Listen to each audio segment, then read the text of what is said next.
PM Kisan పథకం కింద తెలంగాణకు 1500 కోట్ల రూపాయలు అందబోతున్నాయి. తొలి విడతగా 500 కోట్లు రాబోతున్నాయి.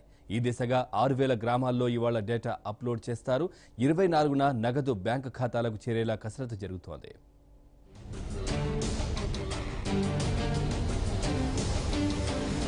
కేంద్ర ప్రభుత్వం ప్రతిష్టాత్మకంగా అమల్లోకి తెచ్చిన ప్రధానమంత్రి కిసాన్ సమ్మాన్ నిధి పీఎం కిసాన్ పథకంలో తెలంగాణ వాటా తేలిపోయింది. కేంద్రం ఏడాదికి 6000 ఇవ్వాలని నిర్ణయించిన నేపథ్యంలో రాష్ట్రంలో 25 లక్షల మంది చిన్న సన్నకారు రైతాంగానికి ఏడాదికి 1500 కోట్ల రూపాయల ఆర్థిక ప్రయోజనం చేకూరనుంది.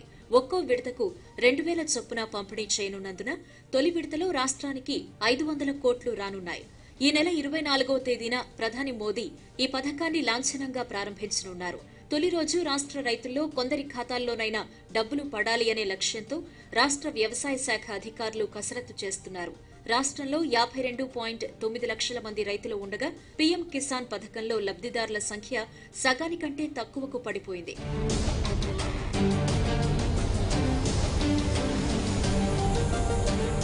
పౌర సరఫరాల శాఖ జారీ చేసిన రేషన్ కార్డులు, సీసీఎల్ఏ జారీ చేసిన పట్టాదారుల వివరాలు, ఐటీ శాఖ నుంచి తీసుకున్న ఆదాయపు పన్ను చెల్లింపుదారుల వివరాలు, రెవెన్యూ, జీఏడీ నుంచి సేకరించిన వివరాలన్నింటినీ క్రోడీకరించి స్క్రీనింగ్ చేశారు.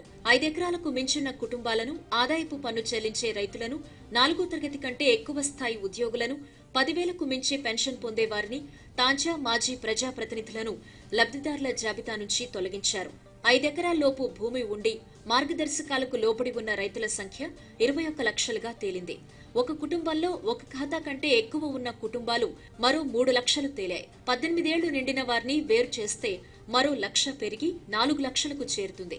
ఈ లెక్కన పీఎం కిసాన్ లబ్దిదారుల సంఖ్య రాష్ట్రంలో 25 లక్షలవుతుంది. పీఎం కిసాన్ పథకానికి సంబంధించి క్షేత్రస్థాయిలో కసరత్తు జోరుగా సాగుతోంది.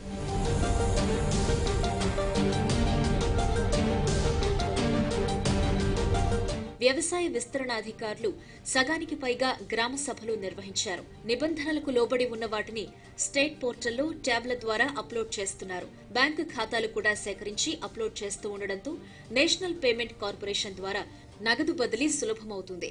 రాష్ట్ర వ్యాప్తంగా 12,757 గ్రామాలు ఉండగా ఇవాళ్టికి 6,000 గ్రామాల్లో డేటా అప్లోడ్ చేయాలని టార్గెట్ పెట్టారు.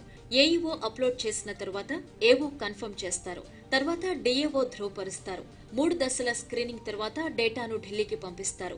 సెంట్రల్ పోర్టల్లో 19, 20 తేదీల్లో అప్లోడ్ చేసేలా కసరత్తు జరుగుతుంది. 24న పీఎం మోదీ ప్రారంభించే నాటికి రాష్ట్రం నుంచి డేటా అప్లోడ్ అయ్యేలా చర్యలు తీసుకుంటున్నారు.